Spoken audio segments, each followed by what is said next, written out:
In the 18th century Moravian Church in Germany, there was an incredible explosion of hymn writing and hymn singing. They were writing hymns for every possible occasion into the hundreds and thousands of verses. The hymnals published in the middle of the century had 3,000 and 4,000 hymn texts in each one of them. And there were a dozen supplements that followed that.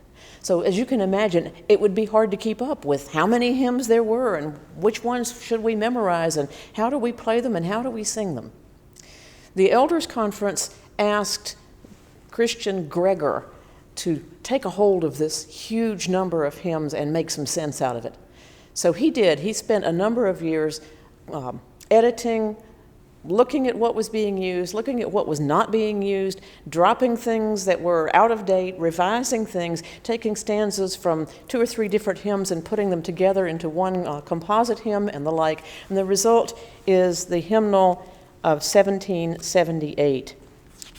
Now, this is a text-only Gesangbuch, and this is signed by Johannes Herbst, Moravian composer who lived from 1735 to 1812. So this is Herbst's personal copy of the 1778 German hymnal that's been in the archives ever since his death in 1812. There's some wonderful things in here. Oh, by the way, this hymnal that Gregor put together had only 1,750 hymn texts in it, unlike the several thousand that were in others. Looking at this book, you see some notations. He identifies the text authors wherever he can.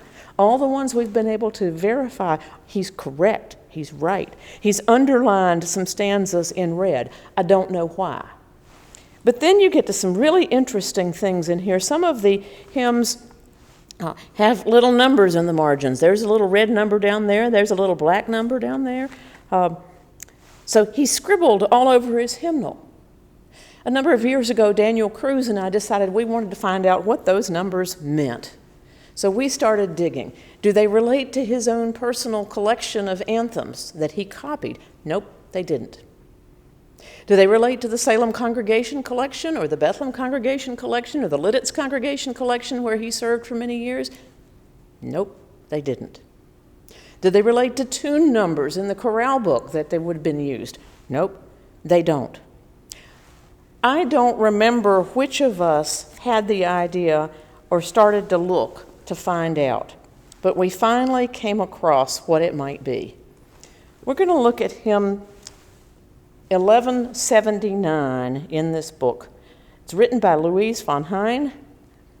The text, Weil ich Jesu Schäflein bin.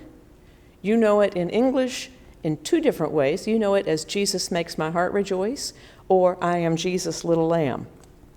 It says tune 82.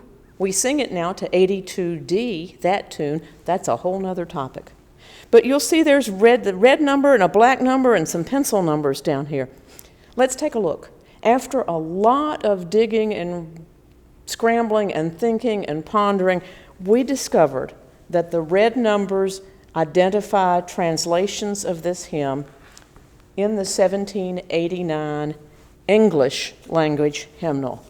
You have a little red 576 here, and what do you see in the English hymnal? You see, Jesus Makes My Heart Rejoice. Whew, that was such a relief to find. Okay, there's the red numbers.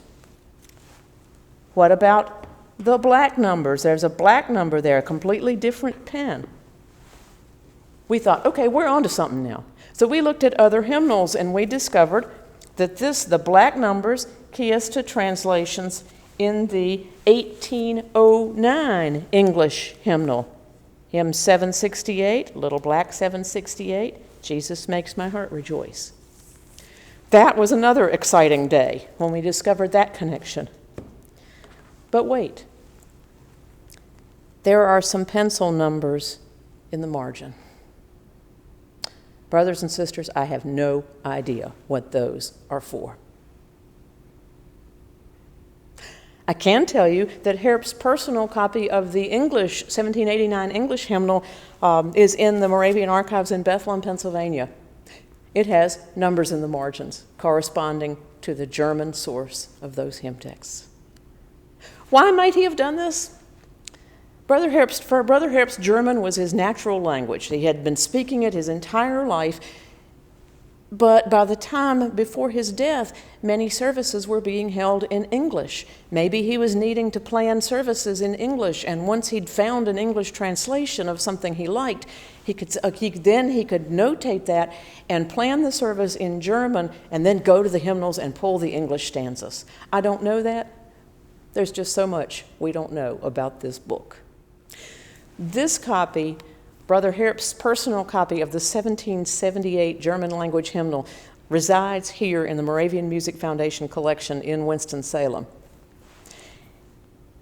It has been microfilmed, though, and copies of the microfilm are elsewhere because there is so much information contained in this book that is not in any other copy of it.